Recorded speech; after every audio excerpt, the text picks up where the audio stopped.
Good evening. This is the Christmas edition of Accidental Artisan, and today we're going to talk about. You're going to see a video that really is about 2 weeks in the making.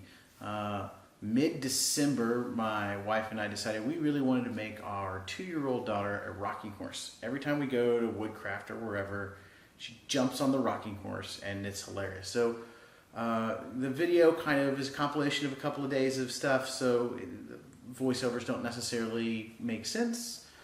The content's good, but don't listen to them for story, because the story is we started this in mid-December, we got it done, and it's awesome. So hang out, you get to watch the machine run, you get to maybe a little cam lesson going on, and at the end of it, I can't help but say my daughter's adorable, and you get stuck with a little picture of that too. So rock on. So today we're going to attempt to cut out these parts. This is for what I'm calling a rocking rider. It's not really a rocking horse, but it's for my daughter for Christmas. It's shamefully stolen from this design, which maybe shamelessly stolen. But the point is that this design just ran across this on the internet, and I thought that's pretty cool. I'm going to make one of these for my daughter. And this guy just designed this thing. I couldn't find it for sale, so I don't feel bad about making it myself off of pictures. So hopefully my daughter has as much fun as this little girl seems to be having. She seems to be enjoying the heck out of it. So we're going to see if we can make this thing. Here is the model. We're in CAM in Fusion 360. We've set up. I'm just going to go through the tooling paths real quick. To a couple of little tricks. Well, one real big trick. So it's pretty straightforward. We contour, cut all the pieces out. We're leaving tabs in because we're cutting this at a 48 by 48 sheet of plywood.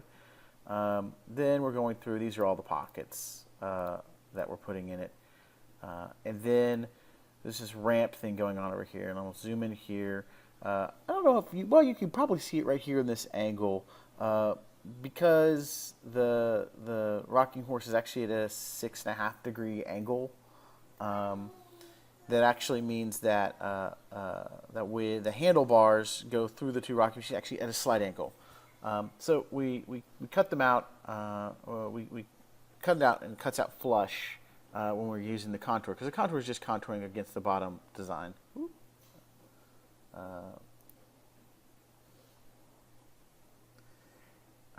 And so we're using a ramp to come in and just subtly put that 6.5-degree turn on that wall there.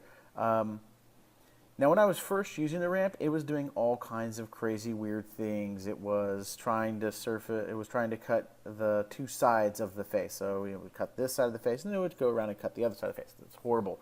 Then it would do the surfacing. It would do this facing operation, this ramping operation across the entire piece. Actually, one time it tried to ramp everything, which we don't want that either, because this is a really, really, very small steps operation.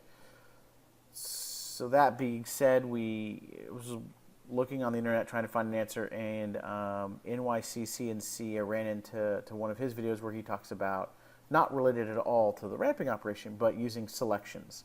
So we use what we did is we used drew a sketch around this and made that a selection. So it's only working this area, which was awesome. I tried selecting the whole, like the perimeter of the model and stuff, and none of those would work. It was doing all types of weird things. One time it was surfacing this and then cutting a hole kind of randomly in the middle. Again, it's making weird decisions, but this nice clean solution makes good decisions. So we're going to output this cam. This is the other side. Unfortunately, I have to use 2 sheets of wood. There's no way to interlock these two because they have to be mirror images. Just sad, I think.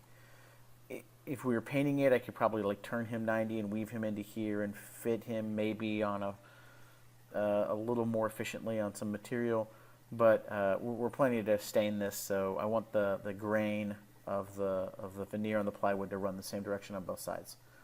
So I mean, yeah, whether it matters or not, it's different than the fact that that's what I want. So yeah, all right. So let's let's output this cam and let's see what the CNC does when it cuts it.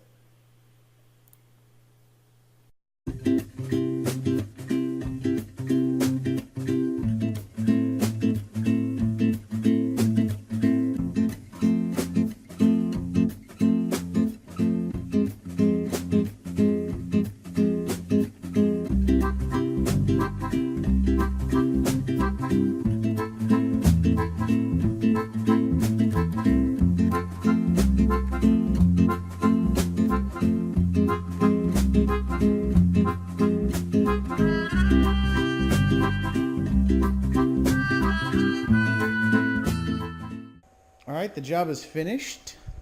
Got to do this piece again out of that wood there.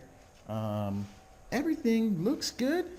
This is much better. I mean, there's some fuzzies here we're going to have to sand off. And there's a little bit of lipping here that we knew was going to happen, and we're going to sand that down too. But all the parts look good. We unbolt them and break them out and all that jazz. Promising. We had one oops. We got too close to the bolt over here, and the the bit survived. It just got pushed over, so there's a little nick here. It's on the inside of the piece, so there's the nick. There's where the bolt was. We just took it out because we have enough other stuff holding it down. So still got, my brilliant clamping plan still requires learning to do it right, but that's a small issue for such a big piece. For my first piece, I mean, let's be honest. So promising. Now to take it out, put the next piece down, and cut the second of these, which is actually mirror image, but essentially this piece. Sounds good.